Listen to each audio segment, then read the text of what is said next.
ला पाया है पूरे विश्व के अंदर। तो पिछले उसमें हमने बताया आपको, पुनर्जन्म के बारे में कुछ बातें हमने की थी। भाई और बहनों, भारत के अंदर जो यहाँ की व्यवस्था थी, वैदिक काल पूर्व यानी 4500 से लेके 5000 वर्ष पूर्व की बात है ये। यहाँ व्यवस्था कुछ और थी, और उसके बाद हमारी सभ्यता, जिसको मोहनजोदड़ो, हड़प्पा या सिंधु घाटी सभ्यता, और भी सभ्यता यहाँ पर भी पड़ी है, उनको तहस नहस करके और एक व्यवस्था हमारे ऊपर ला दी गई। भारत में ये चातुर्वर्ण व्यवस्था मैंने बताया था आपको पिछली बार। जिन्होंने इस व्यवस्था को लागू किया, जिन्होंने इस व्यवस्था को यहाँ स्थापित किया, वो भी ज्यादा कोई अच्छी स्थिति में नहीं। भले ही वो संपत्ति में ज्यादा हो, संख्या में कम है, बल में ज्यादा है। एक बार मैंने आपको बताया था ब्राह्मण और बामन के उसमें, कि ब्राह्मण कौन है, भगवान बुद्ध ब्राह्मण किसको कहते हैं, और बामन कौन है, वो भी मैंने बताया था। ये हमारी भूमि ऋषि मुनियों की भूमि रही है, संतों की भूमि रही है, श्रमण संस्कृति की भूमि रही। और श्रमण संस्कृति एक दूसरे के सहयोग पर, एक दूसरे के आदर सत्कार पर ये चलती रहती, जिसको हम मैत्री भावना के रूप में देखते हैं, करुणा भावना के रूप में देखते हैं, प्रज्ञा के रूप में देखते हैं, वीर के रूप में देखते हैं। और ये सारे गुण जो है भगवान बुद्ध द्वारा प्रकाशित किए गए, उनके बुद्धत्व के बाद के, लेकिन ये यहाँ पर मौजूद थे पहले से, जो धूमिल हो गए थे। तो मैंने आपको बताया था कि ये स्थिति उनकी भी ज्यादा अच्छी नहीं थी, लेकिन फिर भी वो उसे बनाए रखना चाहते थे, और आज भी पुरजोर कोशिश कर रहे हैं कि उसी व्यवस्था को पुनः यहाँ पर स्थापित करके वो सिर्फ अपनी मौज को लेते रहे। उसी व्यवस्था को बनाए रखने के लिए वो साम दाम दंड भेद की नीति अपनाए। आप अच्छी तरह से जानते हैं, ये 4 शब्द आपके कानों में बार बार गूंजते होंगे, बार बार आप सुनते होंगे, बार बार इनसे आपका सामना करना पड़ता होगा। तो ये नीति जो है उन्होंने यहाँ पर फैला रखी है। उनके द्वारा स्थापित व्यवस्था में जो एक घोर अंधकार भरी खाई जैसा है, एक अंधकूप जैसा है, जिसमें सूरज की किरण नहीं पहुंच सकती।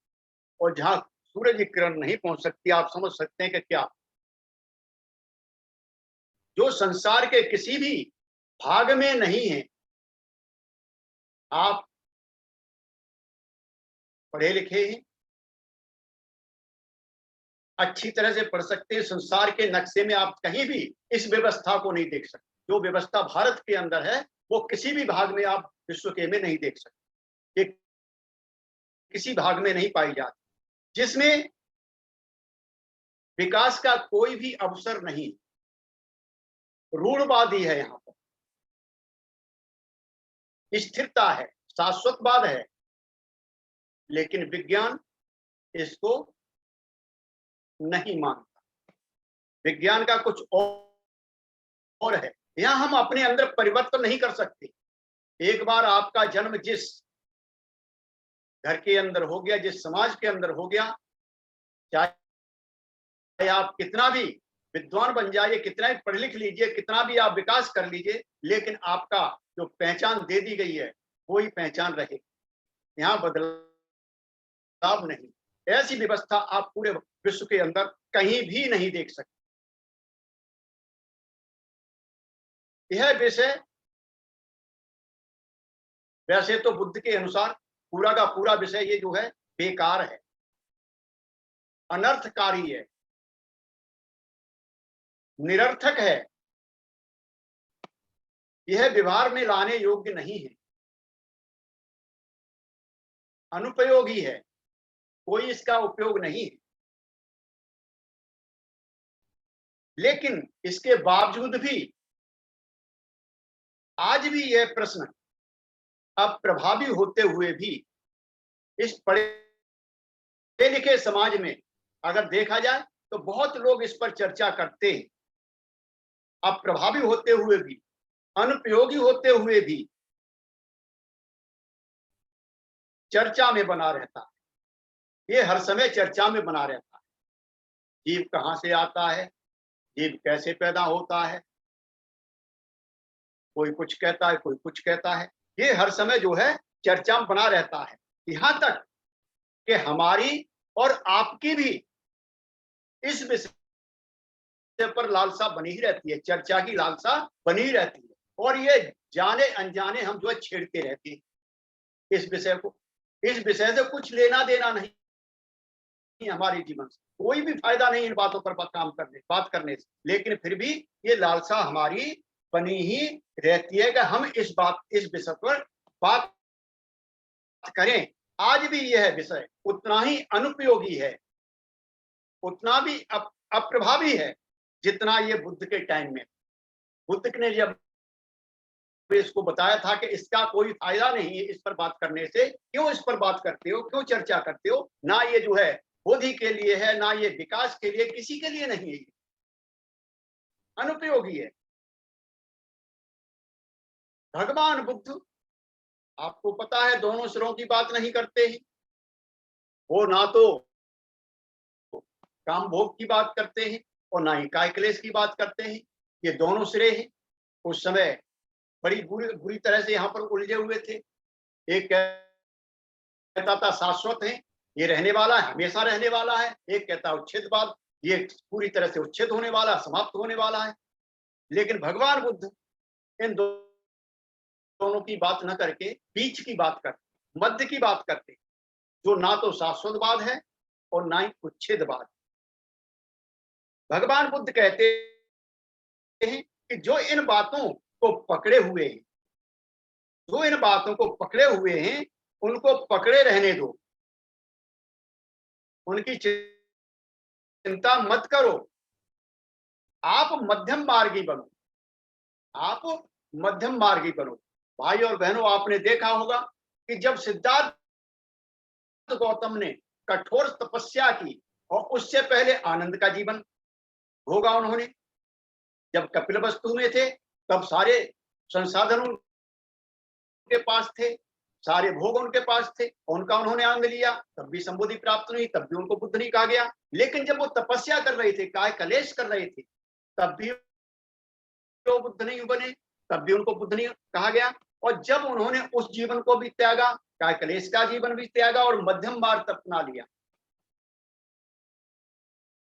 तो क्या है कि ये शरीर बहुत जरूरी है। अगर ये शरीर ही नहीं रहेगा तो आप क्या करेंगे?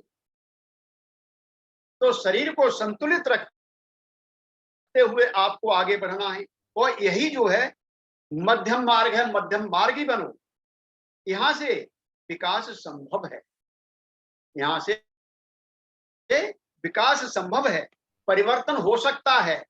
जैसे मैंने स्वयं को परिवर्तित किया, भगवान बुद्ध कहते हैं यहां पर कि मैंने स्वयं को परिवर्तित किया है, वैसे ही आप भी स्वयं को परिवर्तित कर सकते हो। आप भी मेरी तरह ही बन सकते हो, आप भी बुद्ध बन सकते हो। तो भाई बहनों, इतनी बड़ी बात और किसी धर्म संस्थापक ने अभी तक नहीं कही है जितनी बड़ी बात जो भगवान बुद्ध ने कही है कि अगर आप प्रयास करेंगे, सम्यक प्रयास करेंगे, तो आप भी मेरे जैसे बन सकते हो, आप भी बुद्ध बन सकते हो। फिर भी सवाल होता है, क्या भगवान बुद्ध पुनर्जन्म को मानते थे? वे पुनर्जन्म की घोषणा करते थे? इसका उत्तर हाँ में है। और ये हमारे आदर्श बाबा साहेब ने अपनी पुस्तक बुद्ध और उनके धम्म के अंदर बाकायदा दिया, लिखा हुआ है। बहुत अच्छी तरह से उसमें उन्होंने इसको समझाया है। तो इस प्रश्न को समझने के लिए इस प्रश्न को दो भागों में बांटते हैं बाबा साहब। इसको दो तरह से करना, देखना होगा, दो प्रकार से समझना होगा, और ये हमारे लिए सुविधाजनक होगा। तो पहला तो प्रश्न है कि पुनर्जन्म किस चीज का, किस वस्तु का, और दूसरा प्रश्न है पुनर्जन्म किस व्यक्ति का। तो आज हम पहले प्रश्न के ऊपर थोड़ा चर्चा करेंगे। पहले हम प्रथम प्रश्न को लेते हैं, पुनर्जन्म किस चीज का, किस वस्तु का। भाई और बहनों, प्राय है ये दोनों ही प्रश्नों को मिला दिया जाता है, इसलिए ये सारा गड़बड़ झाला जो है बताया गया है। ये गड़बड़ झाला हमारा सामने जो उपस्थित होता है, इन दोनों को एक कर देने से हो जाता है। भगवान बुद्ध के अनुसार यह शरीर चार भौतिक वस्तुओं से बना है, और आप अच्छी तरह से जानते हैं। इस ध्यान संध्या के माध्यम से आपको कई बार बताया गया है, अनेक धर्मचारियों ने बताया है, आदरणीय धर्मचारी बोधि प्रकाश बताते रहते हैं, मैं भी बताता रहा हूँ, आदरणीय नागरत्न जी बताते रहे हैं, बहुत अच्छी तरह से बताते हैं वो, और आदरणीय विमल सिद्धि जी बताते रहे हैं, और मैत्रेय सागर भैया, ये कई धर्मचारी आए जिन्होंने इसके ऊपर प्रकाश डाला है।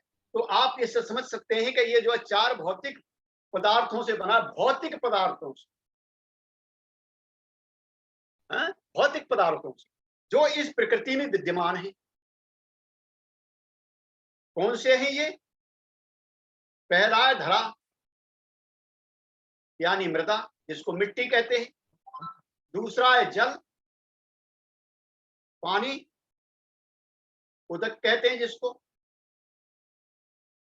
तीसरा है अग्नि, गर्मी या पावक, और चौथा है वायु, जिसे पवनी कहते हैं, हवा भी कहते हैं। अब सवाल होता है कि जब प्राणी का मरण होता है तो इन चारों महाभूतों का क्या होता है? बहुत अच्छा सवाल। इन चारों महाभूतों का क्या होता है? और मैं समझता हूं कि आप अगर प्रवचन सुनते रहे हैं तो आपको इस चीज का पता होगा। क्या ये शरीर के साथ मर जाते हैं या कुछ और होता है? या तो ये शरीर के साथ मर जाते हैं या कुछ और होता है। तो कुछ मनीषियों का कहना है कि ये भी शरीर के साथ मर जाते, खत्म हो जाते, लेकिन भगवान बुद्ध ने कहा है कि ऐसा नहीं होता, ये समाप्त नहीं होता, ये समाप्त नहीं होते। इनका क्या होता है कि जो आकाश के अंदर अन्य जो समान, इन्हीं के समान जो भौतिक तत्व विद्यमान हैं, ये चारों उनके अंदर समा जाते हैं, उसके अंदर विलीन हो जाते हैं। मिट्टी मिट्टी में विलीन हो जाती है, पानी पानी में विलीन हो जाता है, अग्नि अग्नि में विलीन हो जाती है, और जल वायु वायु में विलीन हो जाता है, जो सामूहिक रूप से इस आकाश के अंदर विद्यमान। इस विद्यमान बिखरी हुई राशि में से, इस तैरती हुई राशि में से जब इनका पुनर्मिलन होता है तब पुनर्जन्म होता है। जो ये राशि बिखरी पड़ी है, इसमें से जब इनका मिलन होगा तब इसका पुनर्जन्म होगा। भगवान बुद्ध का पुनर्जन्म से यही अभिप्राय है, यही आशय है कि भगवान बुद्ध इसको पुनर्जन्म के रूप में देखते हैं। लेकिन इन भौतिक पदार्थों में से यह आवश्यक नहीं कि ये वही भौतिक पदार्थ हों जो मृतक के शरीर के हैं। ये अन्य शरीरों के भी हो सकते हैं, एक के हो सकते हैं, 10 के हो सकते हैं, 100 के भी हो सकते हैं। पता नहीं कितने शरीरों के ये पदार्थ मिलके हमको बनाते हैं। ये कई शरीरों के भी हो सकते हैं। यही बात ध्यान देने योग्य है कि शरीर का मरण होता है, मगर भौतिक पदार्थ बने रहते हैं। मुख्य चीज क्या है कि हमारा शरीर तो खत्म हो जाता है, लेकिन जो इनका विखंड होता है, इनके भौतिक जो पदार्थ है हमारे अंदर, वो वैसे के वैसे ही बने रहते हैं। वे इस आकाश में तैरती हुई महाराशि में विलीन हो जाते हैं और उसमें समा जाते हैं। भगवान बुद्ध इसी प्रकार का पुनर्जन्म मानते, इसी को वो पुनर्जन्म कहते थे। तो एक बार महाकोठित भिक्षु जेतवन में भगवान बुद्ध के प्रवचन के बाद सारिपुत्र के पास जाते हैं और उनसे कुछ अपने मन की, जो उनके मन में कुछ इच्छाएं थी, कुछ विचार थे, कुछ कल्पनाएं थी, कुछ विषय थे, उनके बारे में वार्तालाप करते हैं। इस वार्तालाप से इस विषय पर काफी प्रकाश पड़ा है, तो हम भी उसको देखेंगे। एक बार जब भगवान बुद्ध अनाथ पिंडक के जेतवनाराम में ठहरे थे, तब महाकोठित ध्यान के बाद सारिपुत्र के पास गए। वो उन्होंने वहां पर ऐसे प्रश्न पूछे जो उन्हें काफी परेशान किए हुए थे। आप भी परेशान होते होंगे, हम भी परेशान होते हैं। मैं भी कई बार आदि धर्मचारी नागरत्न जी से संपर्क करता हूँ कि बंधु जी इस विषय के बारे में कुछ बताइए मुझे, और कई बार मैं पूछता हूँ उनसे, काफी चर्चा करता रहता हूँ मैं। तो इसी प्रकार से आप भी परेशान होते होंगे, आपको भी चाहिए उसका समाधान। तो इसी प्रकार से मार्ग कोठित को जो परेशान किए हुए थे, उन्हें स्पष्ट करने की प्रार्थना की। जो प्रश्न उन्हें हैरान कर रहे थे, उन प्रश्नों को में पहला प्रश्न था, क्या था कि प्रथम ध्यान के प्राप्ति पर कितने संयोजनों का प्रहार हो जाता है, कितने संयोजन समाप्त हो जाते हैं और कितने अंग बने रहते हैं। तो सारिपुत्र कहते हैं प्रथम ध्यान, भाई और बहनों 4 प्रकार के ध्यान बताएं, आपको कई बार बता चुके हैं। पहला ध्यान आपका जो इसमें आते हैं कि पहला ध्यान है आपकी पहली स्थिति, मन और शरीर का एक होना, पहला ध्यान है ये, प्रथम ध्यान आता है। दूसरे में आपका प्रीति का आनंद आ जाता है। तीसरे में आध्यात्मिक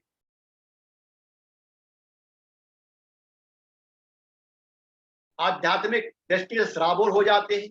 और चौथे में आप जो है एक कमल की तरह हो जाते हैं, जहां जो आप ऐसी जगह पहुंच जाते हैं जहां से आपको विपස්සना के अंदर जाना होता है, यानी चित्त विशुद्धि हो जाती है वहां पर, और आप विपස්සना में अरूप ध्यानों के अंदर चले जाते हैं। ये 4 रूप ध्यान जो बताए, उसका पहला ध्यान महाकोठित पूछ रहे हैं यहाँ पर कि पहले ध्यान में जो प्रथम ध्यान है रूप ध्यान में, उसमें जो है कितने संयोजनों का प्रहार हो जाता है और कितने अंग बाकी बचे रहते। तो सारिपुत्र वहां पर बतला रहे हैं उनको कि 5 संयोजन जो आपको बताए गए हैं, काम, क्षण, व्यापार, आलस्य, चंचलता, उतावलापन और असमंजस, इनका प्रहार हो जाता है, ये समाप्त हो जाते हैं, ये शांत हो जाते हैं, आपका शरीर और मन एक हो जाते हैं। और इनमें 5 जो है अंग बने रहते हैं। क्या होता है उसमें? वितर्क, विचार, प्रीति, सुख और एकाग्रता, ये 5 अंग बने रहते हैं। महाकोठित आगे पूछते हैं फिर कि चक्षु, कान, नाक, जिह्वा, स्पर्श, इन 5 इंद्रियों को लें तो प्रत्येक इंद्रिय अलग अलग है, पृथक पृथक है। इनका अंतिम आधार क्या है? कौन है जो इन 5 इंद्रियों के विषय के और क्षेत्र का उपभोग करता है, इनका प्रयोग करता है, इनका उपयोग करता है? तो वहां सारे पुत्र उनको बताते हैं कि इनका उपयोग मन करता है। प्रश्न फिर उठता है, तो 5 इंद्रियां किस पर निर्भर करती हैं? ये 5 इंद्रियां किस पर आश्रित हैं? तो सारपुत्र कहते हैं कि ये चेतना पर आधारित है। चेतना का मतलब है जीवित इंद्रिय। ये 3 प्रकार की इंद्रियां होती है हमारी, एक जीवित इंद्रिय होती है, एक पुरुष इंद्रिय होती है, एक स्त्री इंद्रिय होती है।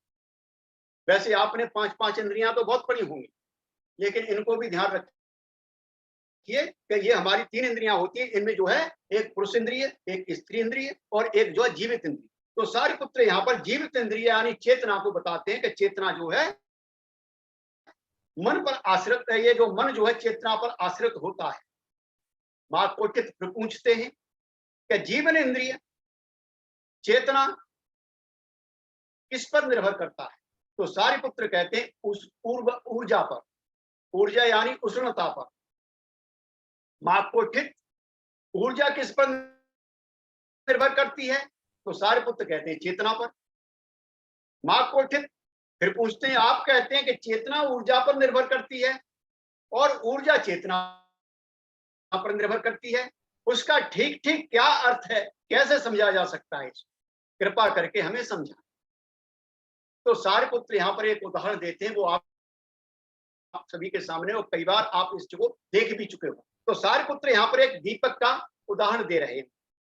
वो कहते हैं कि इसको अच्छी तरह समझो, मैं उदाहरण से समझाता हूं। जैसे प्रदीप के प्रकाश से प्रदीप की लौ प्रकट होती है, प्रदीप के प्रकाश से प्रदीप की लौ प्रकट होती है और प्रदीप की लौ से प्रदीप का प्रकाश प्रकट होता है। इसी प्रकार से चेतना ऊर्जा पर निर्भर रहती है और ऊर्जा चेतना पर निर्भर रहती है।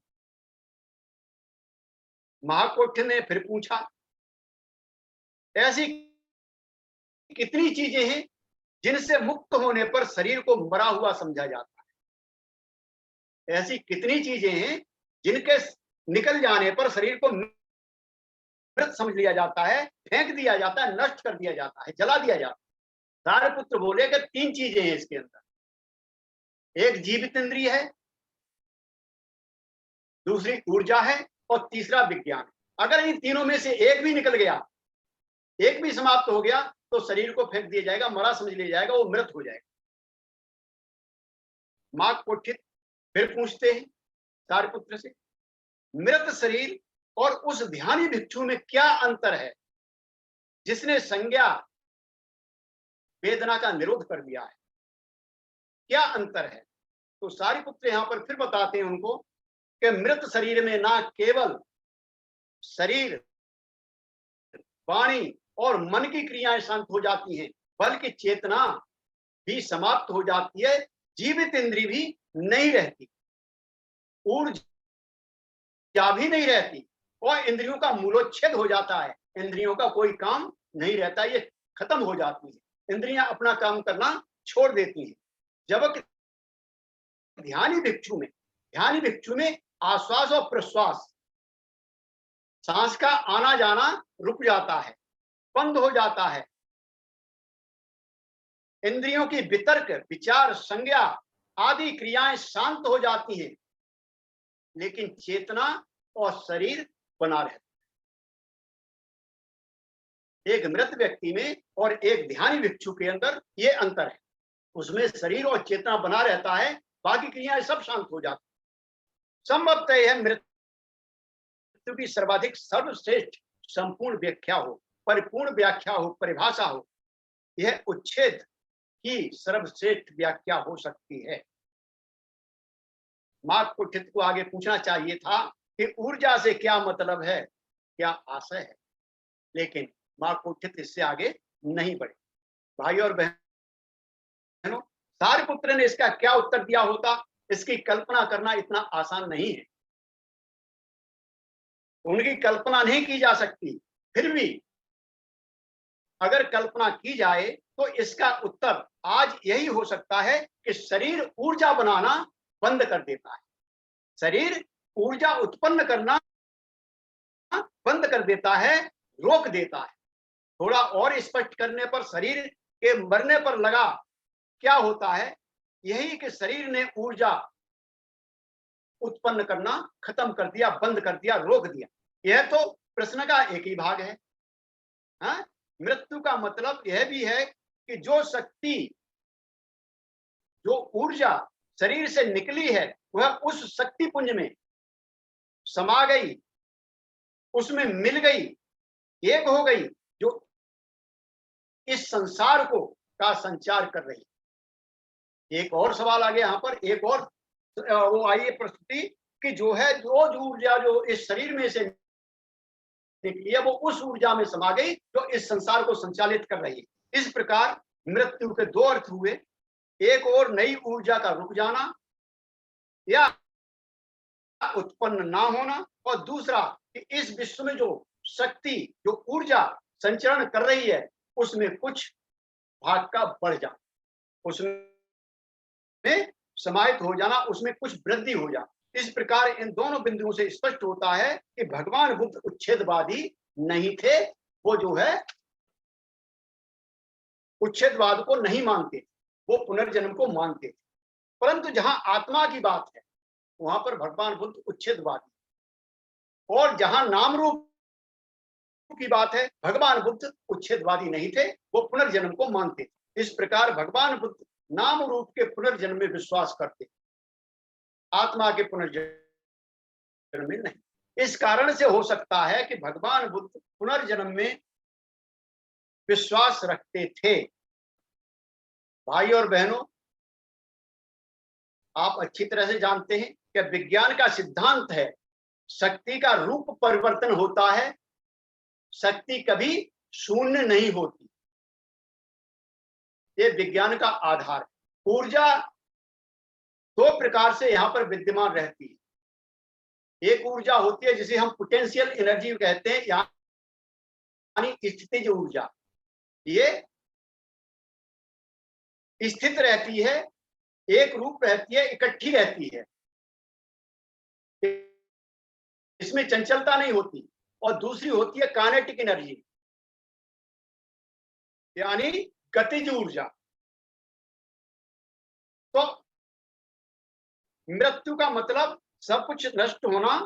अगर हम ये मान लें कि सब कुछ नष्ट हो जाता है तो ये वैज्ञानिक आधार हमारा फेल हो जाएगा। ऊर्जा का ट्रांसफॉर्मेशन का रूल जो है वो फेल हो जाएगा, और अगर फुल होता है तो वो जो है यहाँ स्थापित नहीं हो सकता। सब कुछ नष्ट हो जाता है, कुछ भी नहीं बचता, तो शक्ति के परिवर्तन का सिद्धांत गलत हो जाएगा। आप समझ सकते हैं इसको, हो जाएगा। ये जो है पोटेंशियल से काइनेटिक में, काइनेटिक से पोटेंशियल में बदलती रहती है। जिस प्रकार से एक इंजन चल रहा है, आपके पास सभी के पास है, गाड़ी होगी जहां तक मुझे उम्मीद है, मोटरसाइकिल होंगी, कारें होंगी, किसी न किसी के पास होगा इंजन, आपने देखे होंगे। उसमें एक पोटेंशियल एनर्जी क्या पड़ती है, पेट्रोल होती है। पेट्रोल अपने आप में कुछ नहीं होता, एक ऑयल है, डीजल है, एक ऑयल है, अपने आप में कुछ नहीं है। लेकिन जब इंजन को चलाते हैं तो ये काइनेटिक एनर्जी में बदलता है, अपने को खत्म करता जाता है, और ये जो है काइनेटिक एनर्जी में बदलता जाता है, और पुनः काइनेटिक एनर्जी फिर ये जो है संघनित होकर चला जाता है, और फिर पोटेंशियल एनर्जी बढ़ता चला जाता है। जब ये खत्म होगा तो पोटेंशियल एनर्जी भी आ जाएगा। इसी प्रकार से ये चलते रहते हैं, ये आपस में परिवर्तित होते रहते हैं। इसी से वस्तुओं में विकृति आती है, इसी से वस्तुओं में विकृति आती है। ऊर्जा सदैव प्रवाहित होती रहती है। इसी का सिद्धांत है कि भाई और बहनों, हमारे शरीर में भी इसी सिद्धांत के अंदर विकृति आती है। हम बचपन में छोटे होते हैं, चंचल होते हैं, बहुत ग्राह्य होते हैं, हर बात को अच्छी तरह से पकड़ते हैं बचपन में। लेकिन जैसे जैसे हम प्रौढ़ होते जाते हैं, हमारी वो ग्राह्य शक्ति जो कम होती जाती है। समय ज्यादा हो जाएगा, मैं जो है यहीं पर रुकूंगा थोड़ा सा, क्योंकि ये परिवर्तन का रास्ता हम जो है विज्ञान से ले सकते हैं, एक दूसरे में ट्रांसफॉर्मेशन। तो भाई और बहनों, यहाँ पर मैं जो रुकूंगा, अगला जो थोड़ा सा आगे अगले उसमें दूंगा मैं, क्योंकि विषय लंबा है, अगर खींचूंगा तो और ज्यादा समय लगेगा। मैं यहीं पर रुकता हूँ। आपने बड़ी अच्छी तरह से सुन लिया मुझे, आपके अंतर्मन को मैं नमन करता हूँ।